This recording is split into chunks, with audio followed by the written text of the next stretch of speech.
So today, SCP-939 with many voices.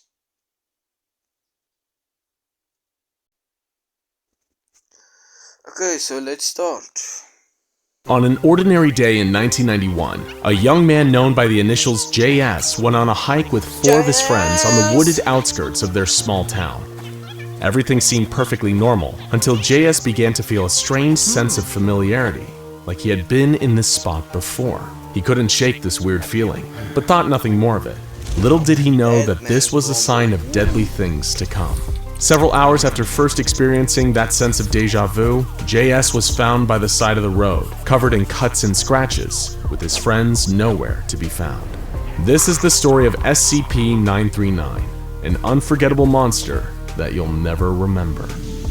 There was no way for JS to know that the unsettling feeling he felt and the horrors that followed it were the result of an experiment conducted by the SCP Foundation, an experiment with deadly unforeseen consequences. JS and his friends were exposed to a substance known only as AMN-C227 as part of a series of tests performed by the SCP Foundation, intended to determine the effectiveness of this substance as a deliberate amnestic. Dealing with as many mysterious, secret creatures and objects as they do, the SCP Foundation has long needed a way to tamper with the memories of those exposed to the Foundation's various prisoners and test subjects. And when the Foundation discovered AMN-C227, it seemed like it might be perfect for this purpose. So where did AMN-C227 come from? Over a year before the incident with JS and his friends, the SCP Foundation captured SCP-939. SCP-939 is a species of endothermic predators that live and hunt in packs. They are designated Keter class and regarded as highly dangerous and hostile to human life. Native to caves, they have no eyes, translucent red skin, and stand at an average of 2.2 meters tall, with an average weight of 250 kilograms. They have 4 limbs, each ending in 3 fingered claws and a 4th opposable digit resembling a thumb. In addition to their sharp claws, their mouths are filled with red fang-like teeth that reach up to 6 centimeters in length. In place of their absent eyes, they have light-sensitive spots running along their backs, which are covered in spines believed to detect changes in air pressure and flow. In addition to their many other terrifying attributes, the internal anatomy of SCP-939 poses a biological mystery. These creatures have no circulatory system and no digestive tract. That's right, in spite of being predators seemingly acting on a need to feed, they have no stomach. Instead, when they eat, their food builds up in their respiratory system until its presence inhibits function, and then it is regurgitated. In spite of being a creature that should not, under any logical conditions, be able to live, SCP-939 continues to persist, and is even capable of giving birth to live young after a gestation period of 12 months. The SCP Foundation was able to study a litter of these young that were born in captivity in September of 1992, though the creatures remain just as much of a scientific mystery as they were upon first discovery. Everything about them seems to defy the logic of the natural world, which, to be fair, is really nothing new for the Foundation. The respiratory system of SCP-939 was found to exhale small traces of an airborne amnestic substance, given the name AMN-C227. This compound blocks the formation of memories for the duration of exposure to it, plus a 30-minute period following the exposure, give or take a few minutes. It is colorless, odorless, tasteless, and completely undetectable in the bloodstream after only 60 minutes. AMN-C227 was approved for use as a Class C amnestic by the SCP Foundation in 1990, following some initial tests. However, after one particular incident involving a young man and his friends, the official use of AMN-C227 was suspended. JS and 3 of his 4 friends were previously given a dose of AMN-C227, though the details of why they were given the amnestic has since been stricken from the record. Several months after being exposed to AMN-C227, JS and his friends went out on their ill-fated hiking trip. While hiking, JS was suddenly overcome with a sense of deja vu. When he mentioned it to his friends, 3 of them agreed that they had felt it too. One of the group, another young man who had not been exposed to AMN-C227, was uncomfortable and decided to go home. JS and the remaining 3 members of the group made the choice to stay in the woods and try to determine what was triggering the unusual feeling of familiarity. As they got closer and closer to a large cave near the hiking trail, the sense of having been there before grew stronger and stronger. Armed with only one flashlight and a foolish curiosity, the four went inside the cave.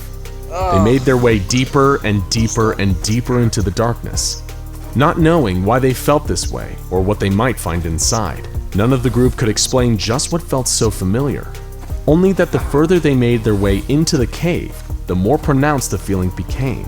It was getting late, and they knew they should have been afraid to venture so deep into a cave with only one light source and no knowledge of what lay inside. But still, they pressed on. One of the group remarked that they should turn back, but the others refused to listen. They wanted to know what they were getting close to, what was drawing them deeper and deeper into the cave. Unfortunately for them, they would get their answer. In the heart of the cave was a pack of SCP-939, waiting patiently for their prey to wander into their domain. There are no witnesses to account for what exactly happened to JS and his companions, but we can reasonably piece the events together from what happened after. Once the friends reached the heart of the cave, the creatures were on them in seconds, raking them with their sharp claws and biting with their fangs. SCP-939 are larger and stronger than most people, so it was probably not much of a fight.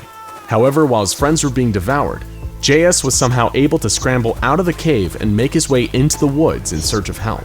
Under the influence of the AMC-227 that had built up in the cave from the presence of the pack of SCP-939, JS lost a large portion of his memory of the event. He found himself on the side of the highway late at night, seriously injured and his clothes ripped.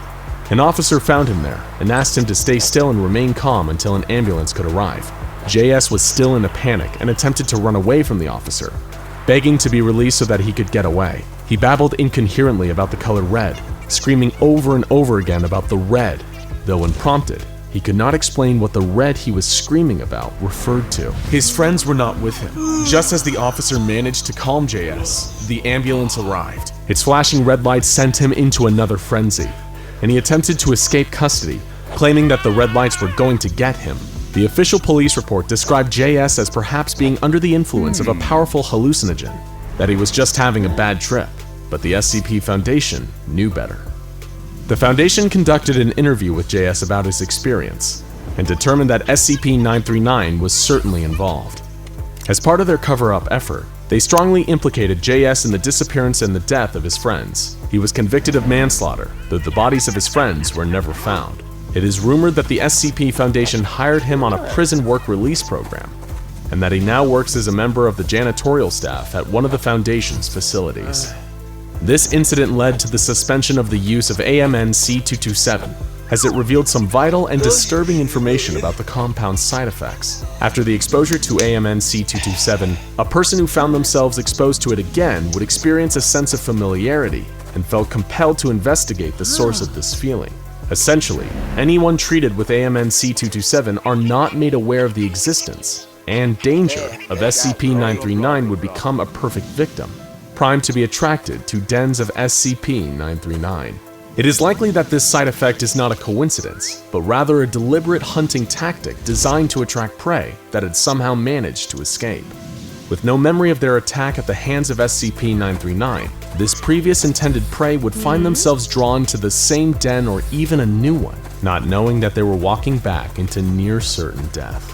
While the SCP Foundation suspended the use of AMN-C227 as a Class C amnestic, they did recruit a team of SCP field operatives to take advantage of this side effect. This team of operatives were deliberately administered a dose of AMN-C227 and briefed on its effects, as well as the dangers of following the feeling of déjà vu should it surface in the field. These infected officers were essentially used as bloodhounds, relying on any sense of unusual familiarity to sniff out new dens of SCP-939 so they could be captured and contained by the Foundation. As far as we know, this operation is still ongoing today. However, now that the Foundation has a sufficient number of specimens to study, additional dens of SCP-939 that are discovered are ordered to be immediately destroyed.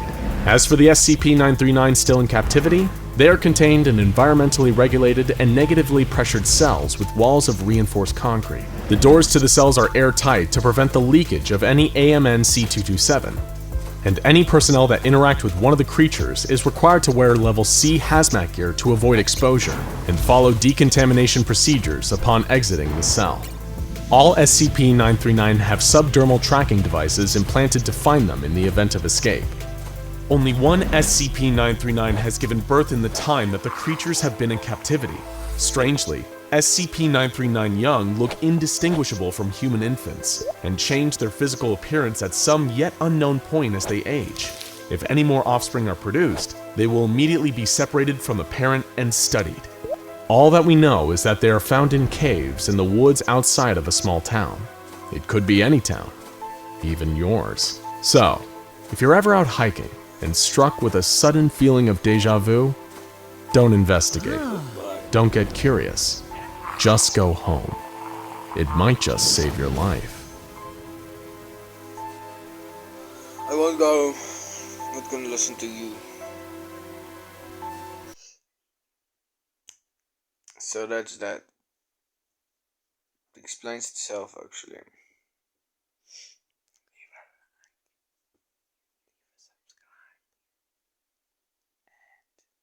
Peace.